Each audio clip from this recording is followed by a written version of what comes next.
جنابي فرماندارية هيزا باكور ورجلات السوري، وباسم القيادة العامة لقوى الأمن الداخلي، بداية الرحمة لشهدائنا والشفاء لجرحانا، بروح المناضلين وبروح المناضلات وبروح المرأة المنظمة، إننا نرحب بهذه الاتفاقية التي جرى بين قوات سوريا الديمقراطية والحكومة السورية، وإننا دعاة للسلام، وإننا أهلا للسلام وليس للحرب، وأيضا إننا جاهزون لتطبيق بنود الاتفاقية التي جرى، وإننا جاهزون لها.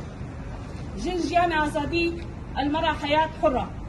گوره اتفاقیه حیجده قانون دومی جهاتی داخل نوبری هزا سوریا دموکراتیک و حکومت شامل ده وقت حیش بنده عوض گپیک هاتی اگر بس که هاتی اعلام کرد بنده دومین جهازی که درباز به هم باجر حسه که ایروجی سیه شباط درباز قامش نبود گوره بنده اوجی پیک هات جبریجی وقت حیش بندانه لی بنده سیامین که ام درباز بن اوجی پشامی نقاش بکن که اف هزی فارسی هف وقت هزا سوریا دموکراتیک او حکومت شامل گرک حق هز ایده بزرگن سکنه خوی عسکری لسروی اساسی جی حتی نهاجی چه پرسکره که در نکردی حتی جی دنتونه ام به هفراجی تنسیقه حتی نهاجی روش باش درباز بین لسروی اساسی جی دست بیکا شورش حتی نهاجی چاو اولا جن پیشنگی منجیتی کردن حتی رجایی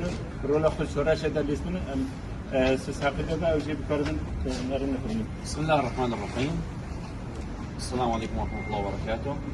بفضل الله سبحانه وتعالى دخلنا القامشلي، ويعني هناك كان اهتمام لافت جدا من قبل زملائنا في قوى الأسايش، كان هناك تنظيم يشكرون عليه، نشكرهم أيضا على حسن الاستقبال. الحمد لله رب العالمين. نحن الآن باسم وزارة الداخلية السورية ممثلين بسيادة العميد مروان العلي قائد الأمن الداخلي في محافظة الحسكة، وسيادة العميد البراء عبد الرزاق مدير إدارة المهام الخاصة في وزارة الداخلية.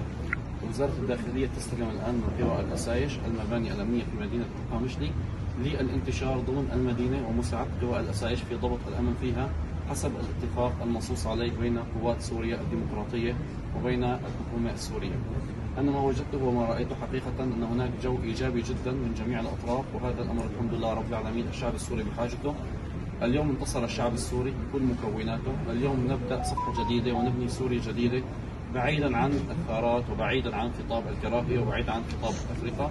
سوريا تبنى بجهود كل أبنائها سواء كانوا من العرب أو من الكرد أو من التركمان أو من السريان أو غيرهم. سوريا تحتاج كل أبنائها، والحمد لله رب العالمين. نسأل الله سبحانه وتعالى أن يعين على تطبيق ما تبقى من اتفاق خلال المدة المتفق عليها، وإن شاء الله الخير لجميع السوريين. محافظة الحسكة تحديدا لا تحتاج مزيدا من الدماء، لا تحتاج مزيدا من الطلقات، لا تحتاج مزيدا من القذائف، لكنها كحال كل سوريا تحتاج الكثير والكثير من التنمية.